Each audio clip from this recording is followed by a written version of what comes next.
It's time to take a stand and stop the sexualization of our children. Action for Canada has created a notice of liability to assist you. The title of this NOL is Facilitating an Exposure of Minors to Sexually Explicit Educational Resources, Activities, and/or Events. The United Nations has mandated that all member nations implement the Comprehensive Sexuality Education Resource. CSE is a learning platform that was developed within the context of a program developed by UNESCO. This so-called resource sexualizes children at the earliest ages possible, and it's no surprise that it's causing great harm to our children, as well as attacking the traditional family unit. According to Section 163.1 and Section 152 of the Criminal Code, as well as the Canadian Centre for Child Protection, it's a criminal offence to sexualize and exploit children. Here at Action for Canada, we've been working to expose this evil agenda and to empower parents, grandparents, and concerned citizens to take a courageous stand. In an effort to assist you, we've created a page on our website where you will find an incredible assortment of information on this issue, including the various programs that have been introduced into our schools. Beyond the Basics is the resource used in Nova Scotia, WIN Sex Ed is used in Ontario, CSE is used in Manitoba, and SOGI 123 is used by the rest of the provinces. By introducing these programs into our educational system, our children and youth are being exposed to sexually explicit pornographic materials in the form of books, magazines, and comic strips. Our kids are also encouraged to become members of organizations that promote sexually deviant behavior and the exploitation of minors. Be sure to take advantage of this notice of liability, which will advise teachers, librarians, trustees, ministers, etc., that they will be held personally liable for exposing minors to any form of pornography or sexually explicit material, as well as any activities or organizations promoting sexual deviancy and the exploitation of minors. By using this valuable NOL, you have the ability to demand that the CSE learning resources be immediately and completely removed from libraries and the education system. That all of the books listed, including titles by the same authors, be immediately removed, and that all educational facilities, including libraries, cease and desist promotion of any and all activities, including performers and clubs that exploit our innocent, impressionable, and vulnerable children and youth. Knowing is not enough. You must take action. Here are some powerful actions you can take to protect our youth, no matter your age or station in life. Pull your children out of public schools and universities. Run, facilitate, join, or help with a homeschool group. Get involved in writing letters and serving notices of liability. Run for office as a school board trustee, mayor, or city councillor.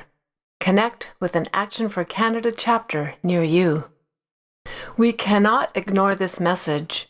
Our children and youth are being subjected to twisted ideologies using social justice as a means to indoctrinate and groom them, and we must protect them. Thank you for taking a stand to protect kids. If you like what we're doing at Action for Canada, please consider making a donation to support our ongoing work. And be sure to join a chapter near you. God bless you, and God bless Canada.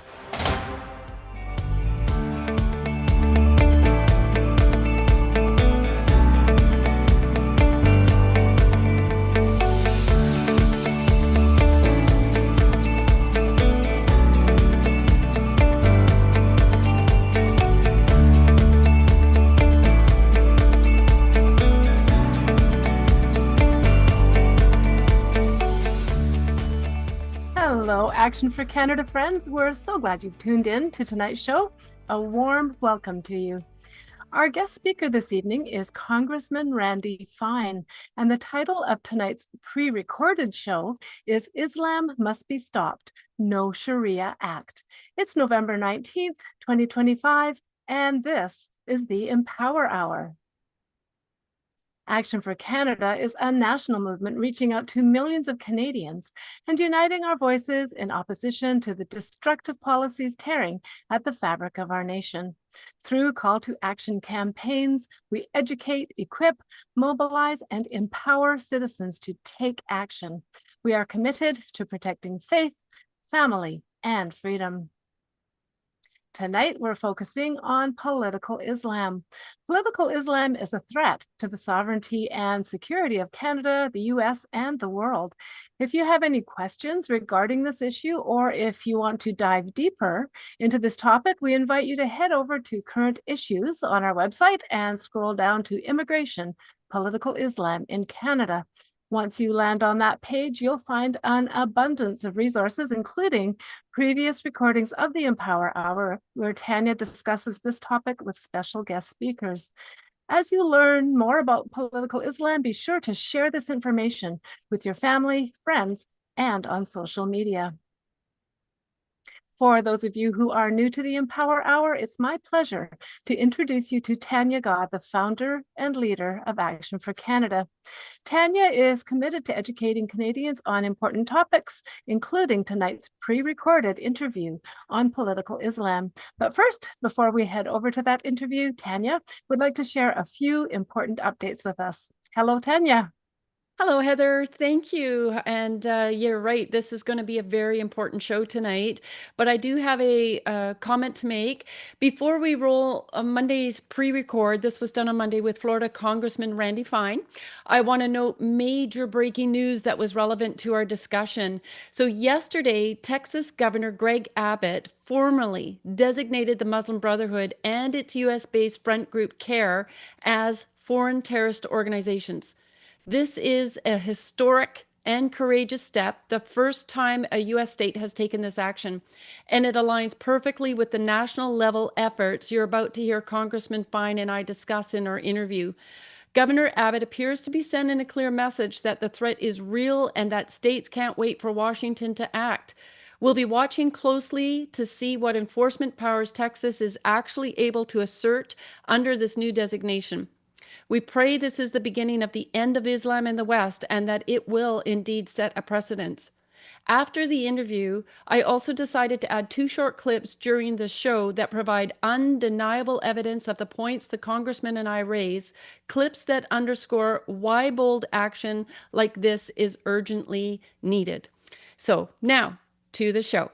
Thank you. Hello, welcome everyone. Thanks for joining us. This is going to be a really important show. Today we are going to address the rise of Islam in the West and what needs to be done to put a stop to it. To make it abundantly clear, Islam is not a religion. It is a violent political military system and its intent is world domination. In countries throughout the Middle East, they have accomplished this through violence, and throughout Europe and the West, they are achieving victories through victimization and subversion via the ballot. They are weaponizing our Constitution, human rights tribunals and courts, and making a mockery of our heritage and culture, which is founded on Judeo-Christian biblical principles. In Canada, freedom of religion was included in our Constitution, our charter, to keep the government out of the business of the churches. Today, Section 2A is being misinterpreted and thereby providing immigrants the ability to worship their foreign false gods and erect their idols on our soil. It truly is long overdue to put a stop to this, call it out, and reverse course. God provided us very clear instructions when he gave us the 10 Commandments. The top 2 say, "You shall have no other gods before me or make for yourselves idols." As a nation founded on biblical principles, we are duty-bound to uphold the commandments.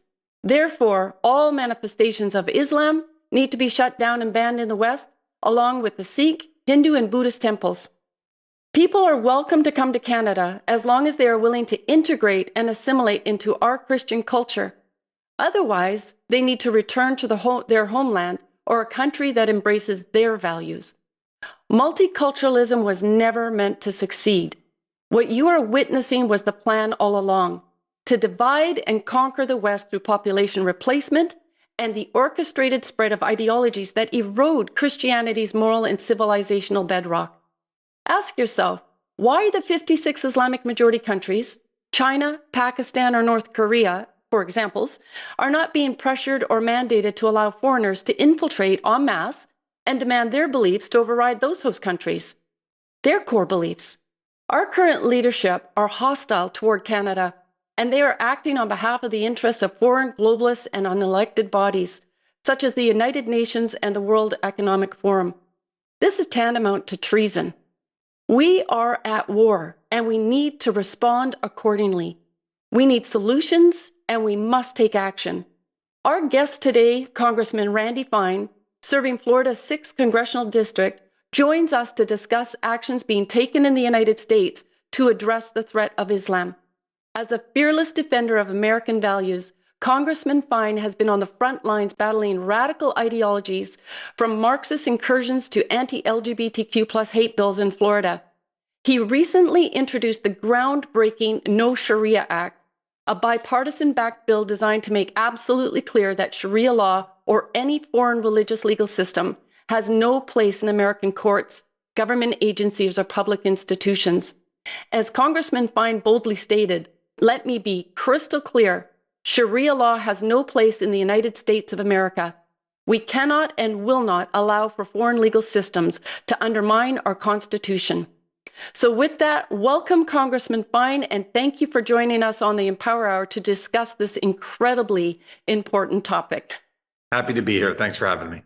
You, sir, I'm following you now on X, and I would really encourage everyone that's listening to this to do the same, because they will be very much encouraged. You have taken some very bold stands on some very important issues, and I know that you have put bills forward. I'm just going to let's talk a little bit before we dig into the rise of Islam in America, the United States, and Europe. Let's talk about some of those bills that you've put forward in Florida. Do you want to tell our viewers just about some of the work that you've done there? Well, sure. I mean, look, I believe one of the greatest threats facing the West is mainstream Islam, and I actually differentiate mainstream Islam from radical Islam because I think we got it wrong.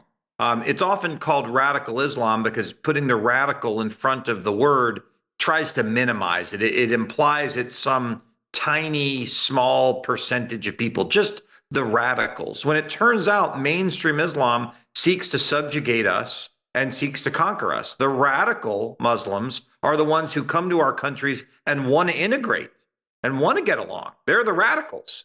So moderate Islam has become a huge problem, certainly in Western Europe, I think in Canada, and it's a growing problem in the United States. And so I have a view, if you want to come to our country for freedom and opportunity, that's one thing. But if you want to come to conquer, I'm not in for that. And so we're doing a number of things to stop it. One of which is the No Sharia Act, which says what it says. No Sharia in the United States. We're not going to have Muslim religious codes override noise ordinances. We're not going to have Muslim mayors tell non-Muslims they're no longer welcome to live in the cities that they come from. This has happened. We're not going to allow Muslims to pray in the middle of streets to block them. They have to follow the same rules everyone else is. And I do think you raise this concern of how much of this religion is a religion as opposed to a political ideology predicated on conquest. And what we're saying in America is the part that's a religion, all right, you have the freedom of religion, but the part that's a political ideology of conquest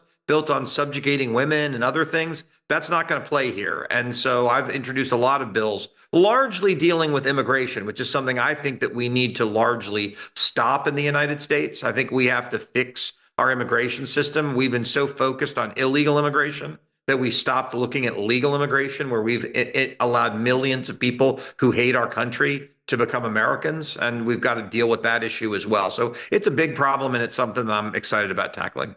Well, and you're doing such a good job of that. And it's very encouraging, not only to Canadians, but I have contacts, throughout Europe, and they're feeling that same glimmer of hope that maybe the United States is going to take this beast on and, finally tear it down, because it's not going to get better unless we completely eradicate it. And that can seem very extreme to our viewers who have been manipulated and indoctrinated into believing that we need to accept and accommodate everybody that's coming in to our own demise. And I'm just going to read a text that comes from the Muslim Brotherhood, and they made it very, very clear. This was in America's Historical in 2007 and 8 in Dallas, Texas, the Holy Land trials. And there are active, listed in the Holy Land trials are organizations, Islamic organizations that are active in Canada as not-for-profit organizations or charitable organizations that have been proven to be funneling terrorist financing to terrorist groups. But the Muslim Brotherhood, in this case, they found this document, and it said the process of settlement is a civilization jihadist process with all the word means. The Ikhwan, Muslim Brotherhood, must understand that their work in America is a kind of grand jihad in eliminating and destroying the Western civilization from within and sabotaging its miserable house by their hands and the hands of the believers so that it's eliminated and God's, Allah's religion is made victorious over all other religions. They've made it very clear what their objective is. And then just in my final statement to give the floor back to you was you had mentioned, I agree as well. I was so used to saying either political Islam or radical Islam, but I love how you said that. The radicals are the ones here, but they're not so radical. What they are is disobedient Muslims because they're not following the Quran. The Quran is very clear that taqiyya, to lie to the infidels, to destroy the infidels, and subversion is the goal. And we have no idea if our friendly Muslim neighbor is actually friendly or part of the grand jihad, the silent jihad that is penetrating all institutions and our society at large. Yeah, look, I think the question you should be asking is sort of why they say these things so clearly. Why don't people believe them? Why don't they hear them? Why don't they act? And I've thought a lot about this. And the reason is ignorance truly is bliss. Yeah. It's a lot easier to live in a world where you say, we're all one giant human family. We all share the same values. We can settle our differences around the drum circle, having a friendly chat. That's a lot easier than to realize there is evil in this world and there are people who want to conquer you. Mm-hmm. And failure to address the truth can lead to the destruction of your civilization. And there's really no better place to look right now than the UK, or what I call the United Islamic Kingdom. You know, a society that is basically being destroyed from within, from its absolute unwillingness to face that there is evil in this world and not all cultures are equal. No. You know, there used to be a time in this world where we said, there were cultures that said eating people was okay. Like that was part of their culture. And society said, you know what? No, not okay. Our culture is better than yours. Eating people bad. There were cultures that said sacrificing children was okay. And they said, no. We said, that's inferior culture. We're not going to put up with that. But somehow we've lost our willingness to speak in absolute truth and to say, you know what? A culture that says women can't go to school or they have to be covered from head to toe, or you can do honor killings or whatever it is. No, that's not a good culture. And so we've lost that ability. We want to think everyone's just like us. And I think it is that desire to live in ignorance, which is really imperiling much of the West. The difference for me is I see the threat for what it is, and I'm willing to call evil by its name. Absolutely. I'm completely and 100% aligned with you. Add to that to marry a 6-year-old and consummate a marriage at 9. And we talk about Europe and the UK, it's cultural suicide. And Canada is being fast-tracked, and I believe that this is definitely by design. Let's talk for a moment about this red-green axis. And I've talked to our viewers before and tried to educate them on the fact that the United Nations, we need to literally pull out of the United Nations, completely stop funding this institution because 1/3 of it is Sharia compliant, and the other 2/3 is pretty much Marxist, communist, socialist, call it what you may. And, it's these two useful idiots using each other for a time. One of them is going to prevail. And we have a good idea who's having the greatest impact worldwide and conquering, and that's definitely Islam.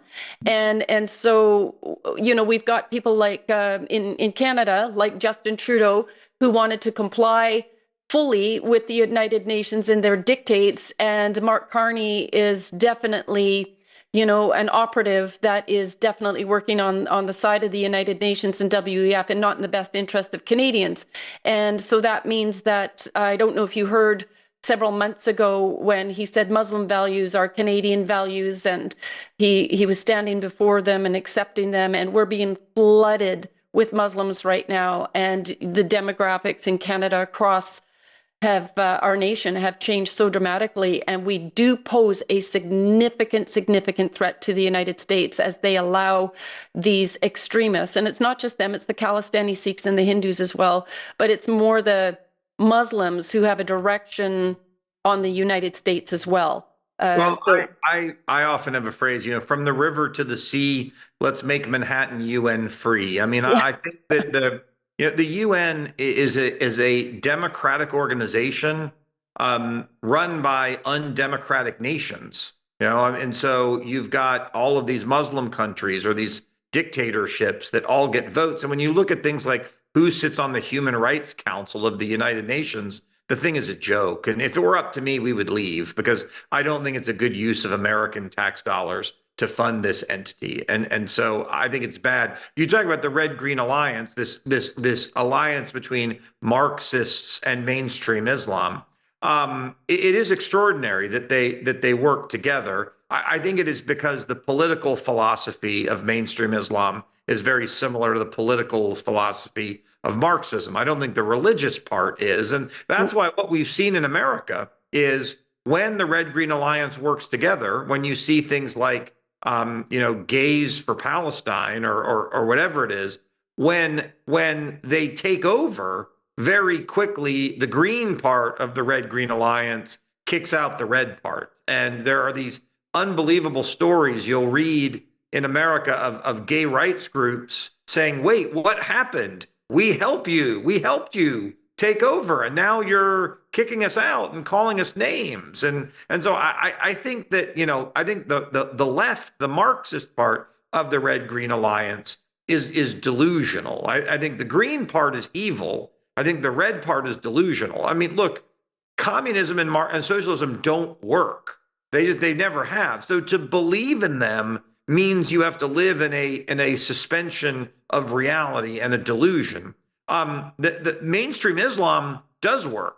It works in a way we don't like, but if your goal is conquest and subjugation, I mean, it works in Afghanistan. It doesn't work for things that we would want, but it works to accomplish the ends that they have. So that's why they're effective at pushing their ideology. Where the delusional red side, they lose once they take over. Right. And do you agree that they're masking themselves as a religion in order to infiltrate the West and to take advantage of that cover? And I think that one of the very important things would be for the West, for Europe, the UK, any non-Muslim country to determine this and to declare that they cannot have coverage as a religion because of their political and military stance. And it's very obvious what they're doing. I think maybe I look at it a little bit differently. I think their religion calls on them to conquer. And what I would say is the freedom of religion is not absolute. If I create a religion that says I'm going to slaughter, I'm going to slit dogs' throats every afternoon as part of my religion, society goes, yeah, no, you can't do that. Or if I wanted to engage in child sacrifice, no, I can't do that. So you can have your religion, but your beliefs cannot be absolute. For example, if you had a religion in the United States that said you should be able to marry a 6-year-old, you can't do that in the United States. Or if you want to have 12 wives, you can't do that in the United States. So we have put boundaries up on practices of particular religions. And I think doing the same with Islam is a good idea. And that's why, we're talking about things like burqa bans and things like that. But I think the bigger issue is for us to understand that the goal of mainstream Islam is to conquer us. It is to take advantage of our values to force theirs on us. And I often talk about, when they talk about Muslim refugees in Israel, they don't ever like to talk about Jewish refugees from all of the Muslim countries that they got kicked out of. In order for us to win, we have to stop being afraid. They are very aggressive, and our side just sort of backs down and lives in this ignorance. And if we don't man up and prepare for the fight, we will lose. I mean, and there are people like me, but there need to be 1,000 more in order to be willing to speak the truth about the real threat of mainstream Islam. It will ruin the West. It's ruined Western Europe. Canada is next, and America's not far behind. Yeah, so I mean, I love Geert Wilders as well from the Netherlands, and he's been declaring for over 20 years that all manifestations of Islam must be removed from Western society. I mean, history has proven that Islam and the West have never been able to coexist peacefully together because Islam is not peaceful. That's a farce. That statement is part of their a plan to fool people into thinking we can live happily together. And everywhere it's proving that it's failing in modern day times now. So I agree, we need to wake up and we need to take this very, very seriously and work towards shutting it down. Let's talk about Mamdani for a minute, the new so-called mayor of New York. Amy Meck has been posting about him quite a bit. And I found it interesting when she talked about the oath of allegiance when foreigners become citizens and immigrate to America. And I have the oath. I'm just going to read a small section of it. It goes, the oath reads like it's in full, but just this first sentence, it goes, I hereby declare on oath that I absolutely entirely renounce and abjure all allegiance and fidelity to any foreign prince, state, or sovereignty of whom or which I have heretofore been a subject or citizen. That I will support and defend the Constitution and laws of the United States of America against all enemies, foreign and domestic, and that I will bear true faith and allegiance to the same. And then it goes on a bit, so help me God. And so Amy's point in bringing this up is that there's a question to his official citizenship as if he became a citizen under false pretenses, and that under your Section 8 of the USC, it also states any naturalized U.S. citizen who obtains citizenship by concealing or misrepresenting ties to terrorist or communist organizations can have that citizenship revoked in federal court. Islamists will never assimilate. Look at Zoran Mamdani, who was raised by millionaire elitist parents. His father is a Columbia professor, and his mother is a successful filmmaker who gets bankrolled by Qatar. They have more money than 99% of the American population and own properties in different parts of the world. They could have chosen to assimilate and adopt Western values, but instead his father says in his book, we need to recognize the suicide bomber as a category of soldier. Suicide bombing needs to be understood as a feature of modern political violence rather than stigmatized as a mark of barbarism. And like his father, he supports jihadists and doesn't condemn globalizing the Intifada. They will say what they think everyone else wants to hear. They will lie through their duper's delight smiles. They will pretend to be victims of Islamophobia and be all about humanitarian causes only to get useful idiots on their side. Islamists are snakes. How do you think 56 countries became Muslim majority when Islam started only in one? This has been their pattern for 1400 years. Except now they're using the same playbook in modern context to gain political power. They won't stop until the whole world bows to Islam. This is their core belief and it's never going to change. You'd think by now it would be easy for the rest of us who value freedom and life to see through their taqiyya, but most of you don't even know what that is. When I was Muslim, I was told firsthand that it's okay to lie so long as it advances Islam. That's what taqiyya means, and we're all being played. We came here to remake this state in the image of our people. So what is your position on Mamdani and this statement? Well, I think it's clear that he lied to become a citizen. He did not disclose his ties to communist organizations. He did not disclose his allegiance and his belief in Muslim terrorists, the five that he so strongly wrote about. He did not register for the Selective Service. I mean, he did not. There are multiple things that he did to engage in immigration fraud. I think he should be denaturalized and deported. But more than that, I think in the United States, we need to go back and look at everyone who's been naturalized over the last 30 years, because what is evident to me is we in the United States have allowed millions of people into this country who did not come because they love the country, who came because they wanted to change the country. And the most disturbing part of Mamdani's election is that native born Americans, whether you're white, black, Hispanic, Asian, it's not about a religion or a race. Native born Americans overwhelmingly rejected him. He won because of people who just got off the boat. And so when the people that are arriving do not share the values of the people who are already there, that is a failure of the immigration society. You should be importing people into your country, no matter what they look like or where they're from. You should be importing people into your country who agree with the values of that country. And that is clearly something we failed to do in the United States. And it's why our legal immigration system needs a complete and total overhaul. And is that something that the Trump administration is working on? I mean, I think the Trump administration is working on a lot of things. It's something we're talking to them about. The problem is that the left we have so many illegal immigrants that it's hard to get focused on legal immigrants. And I often wonder, did the left open the floodgates of illegal immigrants to hide? So we got so focused on illegal immigrants, we didn't look at, legal immigrants are good, and we won't even look at them. But we've got 10, 20, 30, 40, 50 million people in this country that are either here illegally or are legal immigrants who came to invade and not integrate.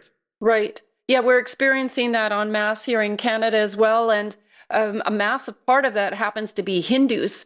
And now they are erecting like 60, 70-foot monkey gods and these type of things in Ontario. And then we've got the Khalistani Sikhs who are fighting, for India to give them a chunk of land to call themselves a nation. And of course, India is not going to do that. So they've focused on Canada. I live in Surrey, British Columbia, and they have the second largest Vaisakhi parade in the world here. And like 100,000 people hit the streets. It's unrecognizable. And the Sikhs are now feeling so emboldened that they're walking around with their actual swords. They're burning pictures of Modi, the president of India, the prime minister of India. And it's just become a terrorist network throughout the country. And now these people are being fast-tracked to citizenship. In fact, a Liberal MP who happens to be a Hindu, no surprise, there are upwards of 3 million temporary residents and student residents that are here currently, and their visas are expiring this year by December. And so she just put a petition forward to fast track 3 million of these students to permanent residency in Canada. We're feeling overwhelmed by this because we are a Christian nation and our immigration system as well is broken. It must align with those who accept and will integrate into Canadian society. And the Liberal government is doing this. I think that it's just a planned attack, and it truly is overwhelming. And so I feel for the United States and the UK. I can't speak for Sikhs and Hindus in Canada, but I will tell you, at least in the United States and in Florida, the Sikhs and Hindus actually are a great example of how you integrate. I mean, they become citizens. They're very proud of it. They want to get involved in our institutions. Certainly, they have their own religion, but they don't practice their religion, unlike many of the mainstream Muslims, to the exclusion of others. They don't seek to dominate, and they've become a really important part of the fabric of Florida. I actually often describe them. Again, I don't know Canada, but I can only speak to Florida. They're the way they come, or the way I wish, frankly, everyone came here in Florida. Yeah, and it's not the case in Canada. And with the Hindus, like, I'm not saying across the board all Sikhs or Hindus are bad. I'm not saying that at all. I've had neighbors who have been here for 30 years, and they're upset about the current immigration system because they're not being demanded that they speak the language, and they're all receiving tax subsidies from the Canadian and people. that we can talk about. So, Yeah. so you know, So it's that impoverishing. those are things. So that's a great example. That's another bill that I have filed, which is if you come to the United States for freedom and opportunity, and you want to be part of our country, then that's a discussion I'm willing to have. But if you're coming for free stuff, that's not okay. So Yeah. I have filed a bill that would ban legal immigrants, not just illegal, legal immigrants from any form of government subsidy. Any. Absolutely. If you want free stuff, stay home. Yeah. We are not, we're not into that. And I don't care where you're from. I don't care what your religion is. I don't care anything. You want free money, stay in your own country. Yeah, and that's the case in Canada. We're bottom of the G7. They're impoverishing our nation. You know, groceries. The Liberal MP, he stepped down this year, but their mantra was that they were going to model the government after Venezuela. And 10 years ago, I was pretty green back then. That's where you get. I talk about the delusional and the red-green alliance. Yeah. The delusional idea that you can just give things away. That again, you've got evil in mainstream Islam and delusion in socialism and communism. It is not a good combination. No, and it's just destroying Canada. And I am definitely a very small minority in my community, and that happened within the last 10 years, very rapidly within the last 2 or 3 years. Nobody speaks English here. You go to Walmart, you go to Costco, you go to the bank, you go to the grocery store, all of the Hindus, Sikhs, Chinese, everybody is speaking their own language. Nobody speaks English, very, very rarely. And it's killing us. It's killing us as a society. And I'm done with being polite. I'll turn to people and say, can you tell me why you came to Canada? I'll try to have a polite conversation with them. What answer do you get, just out of curiosity? Well, on a couple of occasions, actually, there were some ladies in the neighborhood. It was a mother and daughter. The daughter, like, they were both adults, and they were talking in Punjabi, I guess. And I said, "Excuse me, can I just ask?" I says, "Why aren't you speaking English?" And so, because they just want to speak in their mother tongue. I said, "But you're in Canada." And I said, "Do you understand what the government is doing by not mandating that everybody speak English as their first language in public? What you do in your private home is your business." And she actually turned to me and she said, "You know what? At first you could see she was a bit offended, but I said, do you understand nobody is speaking English and that these immigrants are coming in, they're taking advantage financially?" And she goes, "I 100% agree with you."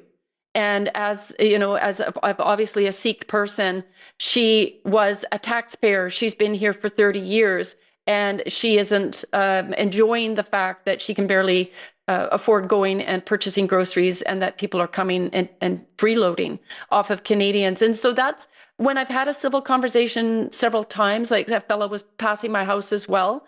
And again, when you do it politely, and you understand, why did you come for our freedoms? And if you want Canada to maintain our freedoms, then we need to work together against the government that's trying to divide and conquer us. Well, speaking of bills, I've sponsored a bill that would say you can only vote in English. If you don't speak English, you can't vote. I mean, if a country does not have a unifying language, it will collapse as well. Absolutely. And so, again, you want to come here from another country, that's fine, but you should commit to learn the language. And if you want to participate in the governance of the country, you should speak in the language that the country is from. And so like I said, I sponsored a bill that says in the United States, if you can't speak English, you can't vote. No, and another thing that we are having a problem with is, of course, the critical race theory. We're having terrible land grabs right now with the natives. They make up 3% of the population Canada-wide, and they're basically stealing large masses of land in BC here. Now, they've got their eyes in Ontario, Manitoba. And then with that in mind, with critical race theory, the white colonialists, white supremacy, this has really taken root with our immigrants that are coming in. So I was at Walmart. You go to Walmart, everyone working there is Hindu. And that's not an exaggeration. Now they're so emboldened. I'm standing at the checkout. I very rarely go there anymore. And the staff are speaking in Hindu to each other. And so I'll go, "Hold on a second." I says, "You're in Canada. You need to speak English." And the shock on their face. And I says, you're in a Canadian store. You're an employee. You speak English. And everybody here needs to understand, you know, what's being spoken. And then I went and I made a point to also go to management. And one of the managers ends up being one of the ones that was speaking, but they go back to these students now being indoctrinated somehow when they're becoming citizens about white colonialism. Well, look, I think that it's a problem in the United States. I can't speak to Canada. Right. But people in the Democratic Party, the left party on our side, believing that America is fundamentally an evil place, Yes. needs to be destroyed. And you probably have a fair amount of that in Canada as well. I mean, America, you know, is the light of the world. We pioneered a lot of freedoms and democracies. And does that mean every country is perfect? No, but I choose to focus on the good. The example I always use with the critical race theory is America, when it was formed with an original sin, the original sin of slavery. And in fact, when we counted the population, we counted Black people as 3/5 of a person. You did not count, a Black person did not count as a full person. However, America fought its bloodiest war against itself in order to fix and to remedy that original sin. And the overwhelming majority of the people who died in that war were white people who died in order to fix a disgusting mistake, the mistake of slavery. So as we talk about America, we can focus on that original sin of slavery, or we can focus on the sacrifice that millions of people made to fix it, and the fact that you're always trying to be better and you're always trying to improve. I choose to focus on the hopeful vision of America, not the vision that comes from a root of everything is bad and America is bad. So I understand the issues that you're dealing with. Yeah, I agree. And it was Wilberforce, you know, who overturned slavery as well, a white Christian male. And we've got to remember that Islam was one of the worst, groups that incorporated slavery en masse into their everyday life, as well as the Indians. I mean, you know, we have a long history here that Indians really embraced slavery as part of their lifestyle. And so we've come so far from 150, 200 years ago. We need to live in the present and now and see that isn't it interesting that all of these people want to come to the European white Christian nations because of the richness and what we have developed and the moral society that we once had. And that's what we're fighting for, is the morality within our classrooms, within society, within our government.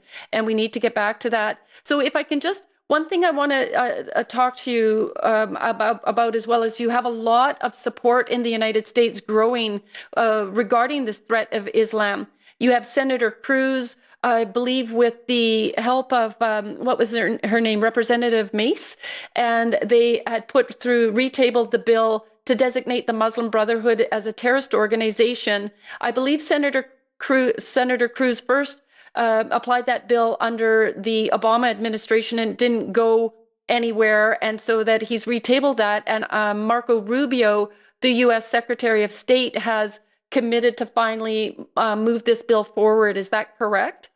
We are working on it. The Muslim Brotherhood and all of its affiliates, like the Council on American Islamic Relations, all of these Muslim Brotherhood terrorist organizations, we need to root out. We need to strip their 501c3 status, and we need to send them all home. But yes, I mean, Muslim terror is alive and well and active in the United States. And frankly, there's a couple of them in Congress that I have to deal with. Within Canada as well, I've said for myself, I believe that no foreigners should be permitted to run for office at any level of government because they use those positions for their own activism. And that's become very, very clear. Now it's getting through Congress. So before it was by the sword. Now it's getting themselves into parliament and then making laws that act as the sword, the Islamophobia law in Canada, M103. Yeah. Muslim Brotherhood. I find that there are only two things which are open to our movements. Ballot or bullet, nothing in between. I used to say that democracy is haram. Now I say participation in democracy is our jihad. That's our jihad. We're going to fight not through the bullets, but the ballot. Going to the ballot and voting is now an obligatory action, fard ayn. And it is a jihad that is now needs to be done because this is our modern jihad. You can elect a person who wants the Sharia. Because in the United States, what we do know is that in the past election, just this last election, There have been over 800 Muslim candidates running for office. We may end up with about 50 members of Congress in the next 6 years. That's really the essence of dismantling the system of injustice, is to replace it with the people who represent the Prophet ﷺ.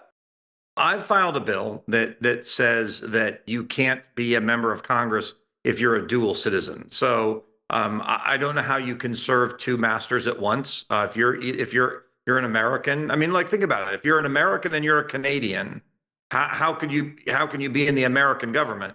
Now, the bill does not say you can't be. You can forswear your former citizenship. So if you were a Canadian who became an American, you wanted to be in the American government, you could. You just have to renounce your Canadian citizenship. But it's a bill that sort of moves in that direction to say that, you know, you can only be a citizen of one country if you want to serve in the government. I think it's really, really important. I know that if I was to go to one of the 56 Islamic majority countries, or yourself, China, North Korea, I wouldn't have the opportunity to run for office as a white Christian woman. And it's kind of like what's good for the goose is good for the gander. It's people aren't thinking critically about the double standard that has been set and how the target truly is Western European Christian nations. That's what they're trying to destroy, because we are the only nations that truly provide freedom and democracy based on our biblical roots. Sure. No, I mean, it's an issue, and it's one that we're working on here. I love it. I love it. Can you tell me, is there any word, because we see what is going on in Michigan, we hear about what's going on in Texas and other states where the Muslims are bragging about how many seats they've taken. I think it was 60 seats in the last election. We've got the same thing going on in Canada. This is their grand silent jihad of entering our miserable house from within and taking over without a shot fired. And so I think some really, really significant steps, strong steps, need to be taken to defend our nations and our institutions. So is there any chance that Trump is going to get more active on this threat against America? The president's a pretty busy guy. What I can tell you is there's a lot of efforts being made in Congress. Chip Roy is working on it. Yes. Ted Cruz, me. There's a lot of us working on legislation that would deal with the problem. Okay, well, we're very encouraged by this, and I know that we're taking steps here in Canada as well. Action for Canada is, I've reached out actually to Conservative MPs to see if they would sponsor an e-petition, which is the starting point in Canada of moving towards legislation, at least having it put before the Parliament and have a vote on it for designating the Muslim Brotherhood as a terrorist organization. Prior to me coming to Washington at the end of September, beginning of October, I heard about your No Sharia Act. I think that's brilliant. I think it needs to happen in Canada. This is a conflicting legal political system that's trying to infiltrate our institutions, and we need to take actions here. But unfortunately, so far, I haven't had a Conservative MP who's courageous enough to take this on. So we've got some work to do, and I think that you guys could really set a precedent down in the United States. So keep up the fantastic work. And again, thank you so much. Is there any closing words of encouragement or that you would have to our viewers today to provide for them? I would just tell people that, the threat of mainstream Islam is real.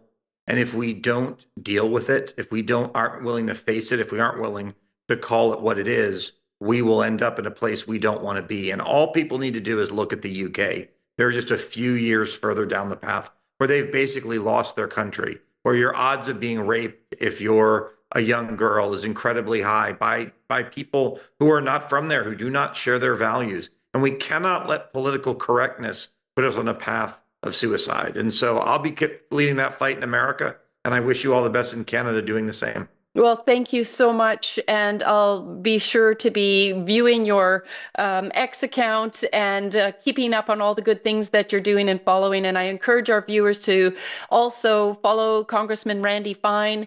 And I just wish you all the best. God bless you in all your endeavors. Thank you. Thank you. Wow, I'm just so grateful to Congressman Randy Fine for joining me and having this critical conversation. As he has said, and as I've repeatedly said over the years, that Islam truly is the greatest threat to Canada, to the West. We see what's happening in Europe and the UK, and unless there are some very firm actions taken, the country is going to fall out in civil war. We've talked about that in Canada as well. Islam has a directive, and it is to conquer the world so that all will submit to Islam. And there is no way that's going to happen. They are attacking Israel for the very fact that Revelations in the Word of God talks about when Jesus comes back to rule the earth, that he is going to step foot, he is going to sit on the throne in Israel, in Jerusalem. And so this is something that we need to understand, the spiritual component of the battle. And that is why the enemy is so ferociously not only attacking Israel, but also Western Christian nations. The key is Christianity. I want to just share my screen right now, because before I announce next week's guests and close with our scripture, I think it's very important to see the work that Action for Canada has been doing over the years. I wrote a report that I'll review in just a moment called The Rise of Political Islam in Canada. And it is very insightful to show at that time. I started it in 2018 and launched it in 2019. And I had to stop focusing on that report because I was including news reports that were supported by mainstream media and providing the evidence of what Muslims were doing, are doing in Canada as far as their criminal activity was concerned, rape, stabbings, just the crime and had just increased so dramatically. And then as well, if you look at that page, you will also see, actually, maybe I'll just move over to that right now. The first section, as you scroll down, it can seem overwhelming because it's such a big report, but a lot of it, as I say, are those articles from mainstream news reporting on what Muslims are actively doing in Canada as far as their criminality and the advancements of Islam. So you'll see that there's 4 parts. The first part is how our own government is facilitating the Islamic takeover. The explanatory memorandum, I quoted from that in the interview with Congressman Fine about eliminating our miserable house and destroying our Western civilization from within and sabotaging it. You can see the quote right here. This is the explanatory memorandum that goes into this Holy Land trial. You can see some of the facts. When you scroll down to the bottom of that page, you'll see all of the Islamic organizations that are included, including the Muslim Student Association, which is called the MSA, which is based in every university and college in Canada. And they're tied to the Muslim Brotherhood. And it's 100%. It's not within question. We have evidence of that. So you've got to ask, why is the government allowing this? Why are they allowing Islamic organizations masking themselves as religions to continue to operate when they were named as co-conspirators in one of these biggest cases in the history? And anyways, just really, I would say it's an important read, and you need to send this report to your elected officials. That's something that you can do. Say, review this report and then engage them, but make sure that you've read it, research it, understand what's going. This is a 911 call, my friends. And then it goes down into the next section. Sorry, like I say, if it's a read, but I've provided a lot of links just to provide the evidence. I've gone back over it and found that, of course, links have been removed because they don't want you seeing that evidence. I believe they were removed intentionally. Then it's the consequences of Islam. I have provided a new report here, but if you go down to December, it will talk about, this Muslim that Toronto arrested and charged with sexual assault, 2 men arrested in Whitehorse, protesters rallied by group students against Israel apartheid, just this anti-Semitic rise that is specifically tied to the Palestinians and Muslims in Canada. And it just goes on with all of these news reports. I literally couldn't keep up with it. And then it has rapidly grown and increased dramatically since then. So the next section would be, I'm sorry, I'm going to make you dizzy here for a moment. The next section would be the threat of Islam in Canada, the mosques, Islamic centers, and schools. And there's evidence there of what imams are saying. Example, an imam in Victoria who's just radical. He was talking to youth and saying, it was in December some years ago, and he said that it is worse to wish somebody Merry Christmas. That is worse than rape or murder. That's what the youth, the Muslim youth these are the kinds of things that they're teaching them. There's an Islamic school that was teaching the youth beheadings in Ontario, on and on and on the evidence goes. That's why I say all manifestations of Islam need to be eradicated. They need to be shut down completely in Canada. So please go and look at these 2 pages. This report, the first page, and you can find us under current issues. If you click on that, you will see political Islam. I've done many reports providing the evidence of the threat of Islam in Canada.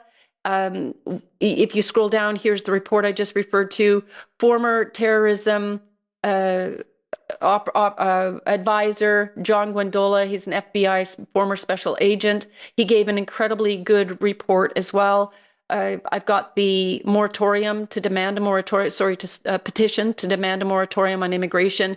And if you keep scrolling down, there are videos with multiple guests that we've had on to talk on this important issue. But here at the top, we also care about Muslims, and we want to minister to them. They are being deceived by this cult, by this radical, barbaric cult that has a mission. It's a death cult. It follows them wherever they are. And how, so the so-called moderate Muslim, which there is no such thing, there's only a Muslim that is not following the Quran, how any so-called moderate Muslim can continue to embrace this so-called religion is beyond me at this point. We see the evidence around the world. And a good news report is, I don't have the link right now, but there is reports, and I'm talking radical Islamic leaders are reporting on this, that there is a 24% of their youth are leaving Islam. So can I hear a praise hallelujah on that? This is the kind of awakening we need, but this page would help Muslims. And so if you know a Muslim, please share this page with them. It will encourage them. It will direct them to Jesus as the Son of God and not a mere prophet, which is what Islam does. They've degraded him. And of course, the Bible says in John 3:16, for God so loved the world that he gave his only son, that whoever believes in him shall not perish but have everlasting life. And that's why I say Islam is a tool of the devil. It's a false god, because it pulls people away from Jesus and directs them towards Muhammad, a murderer, a rapist, a thief. He was barbaric. He brought nothing but devastation no matter where he went, in conquest, and it was vile and evil. And they just sort of press Jesus aside. Muslims will say, "Oh no, Jesus is somebody that we honor," but they honor him as a prophet and not as the Son of God. And isn't that just the devil knows the Bible better than the majority of Christians even? So when he sees John 3:16 and knows that people need to believe in Jesus Christ to have everlasting life, why wouldn't he set up this false religion, this false god, in order to deceive massive amounts of people? So we want to help set that straight. So I hope you'll join us next week. I refer to Maxime as the populist leader of Canada. This is something that's very, very important for Canadians to wrap their head around.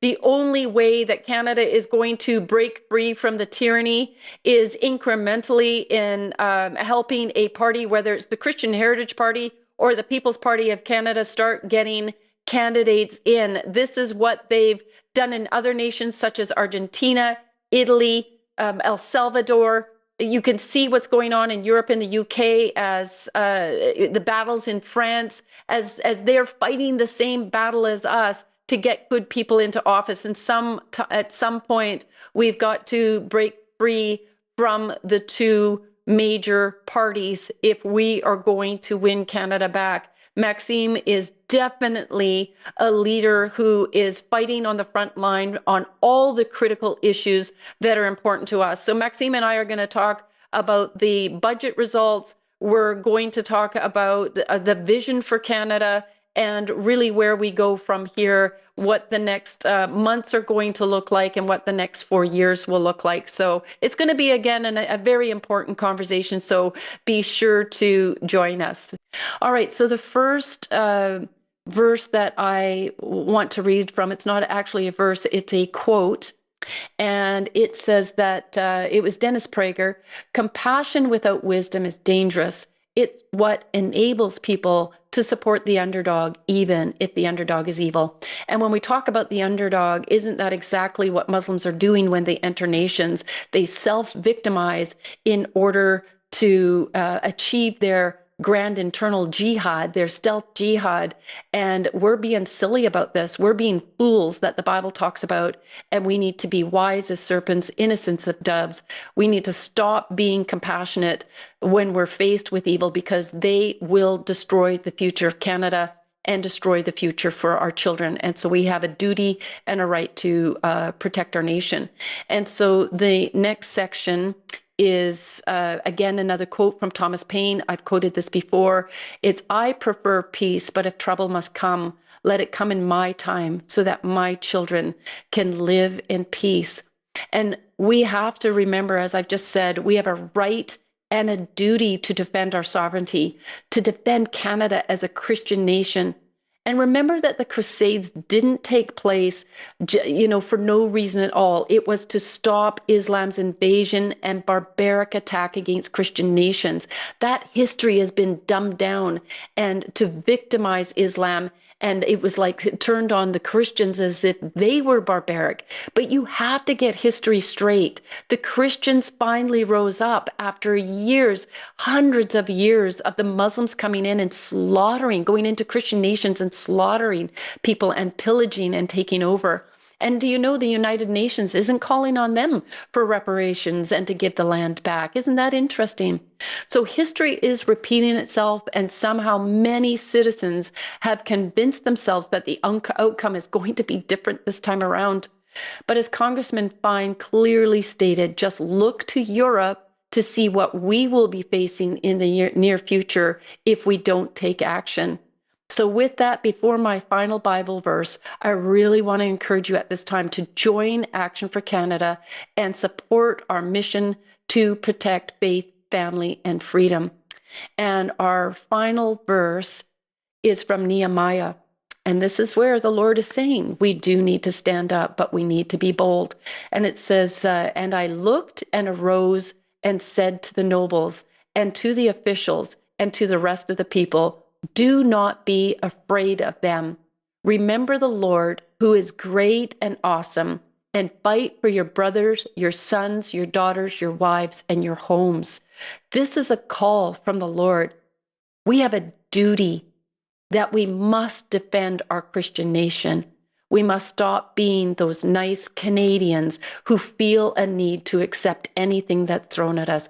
God is calling us to stand and to stand up and arise. Now is the time. So I just thank you. I ask you that you would give us a thumbs up when we launched this video on Rumble and YouTube. We were previously banned completely from YouTube, so we're trying to build that channel.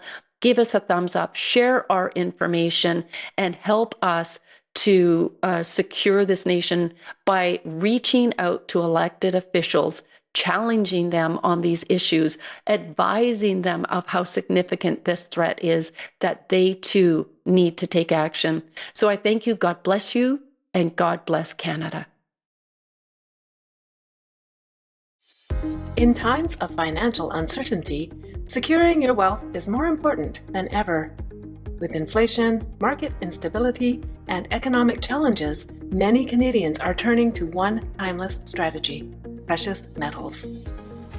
Gold and silver have historically retained their value, offering a hedge against economic turmoil and a safeguard for your assets.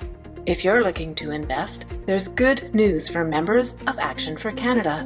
We're proud to announce our partnership with Steve Merrill of Sun City Silver. Steve is not only a friend of the Freedom Movement, but he's also offering Action for Canada members exclusive access to some of the best pricing in Canada. Thanks to his extensive client base and affiliation with Silver Gold Bull, you can now secure your precious metals at incredible rates. Silver Gold Bull is a trusted Canadian leader with live pricing available 24/7 and nearly 400,000 five-star reviews on Trustpilot. When you purchase through Steve, you're not only investing in your future, you're also supporting the freedom movement, as a percentage of each sale helps support Action for Canada. Plus, there's a bonus. If you place an order of $5,000 or more, you'll receive a 1-ounce pure silver bullet, a unique and valuable addition to your collection. And if you refer someone who places a $5,000 order, you'll get another silver bullet as a thank you.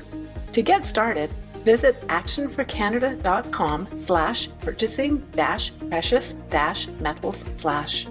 Remember, your decisions are your own, and we recommend doing your own research before making any investment. But with Steve Merrill's guidance and our partnership, you'll be on the right path to securing your future.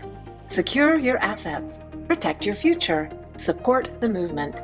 Visit us today to learn more.